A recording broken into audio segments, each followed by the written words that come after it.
ఇదేంటి తీగను వేలాడదీశాను అనుకున్నారా? ఇది ఔషధ గుణమున్న నల్లేరండి. ఈ నల్లేరులో ఎన్నో ఔషధ గుణాలు ఉన్నాయి. దీన్ని నల్లేరు అంటారు. ఇది మోకాళ్ళ గుజ్జు కరిగిపోయిండే వాళ్ళకి ఇది చట్నీ చేసి తింటే చాలా మంచిది. మోకాళ్ళ గుజ్జు ఇది చిన్నవాళ్ళకి కానీ పెద్దవాళ్ళకి కానీ ఔషధంలా పనిచేస్తుంది. మన పెద్దవాళ్ళందరూ దీన్ని వండుకొని తినేవాళ్ళు. ఎప్పుడు చెప్పిండారు కూరలాగా.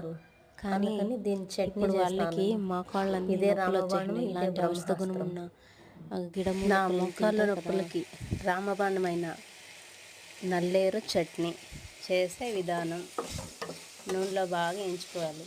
నల్లేరు మరి వెల్లుల్లి, ఉల్లిపాయలు, అలాగే టొమాటో కూడా నూనెలో వేయించుకోవాలి. పసుపు, ఉప్పు, వేయించుకున్న పల్లీలు, జీలకర్ర, ఉద్దిబేడలు, శనగబేడలు, ధనియాలు, కరివేపాకు, ఎండుమిర్చి, అలాగే నువ్వులు, తెల్లవు కానీ నల్లవు కానీ ఓకే. ఇవన్నీ మిక్సీలోకి వేసుకుందాము. ఒట్టిమిర్చి మళ్ళీ కరివేపాకు మిక్సీ జార్లోకి వేసుకుందాం.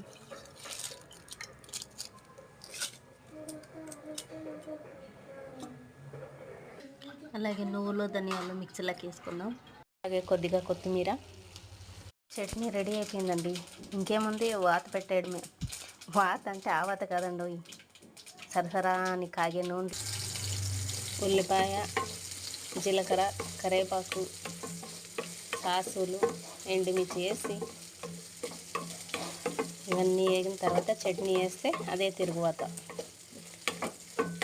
ఇష్టమైంటే లైక్ చేయండి, షేర్ చేయండి, సబ్స్క్రైబ్ చేయండి. మరిన్ని కొత్త వీడియోల కోసం సబ్స్క్రైబ్ చేయండి.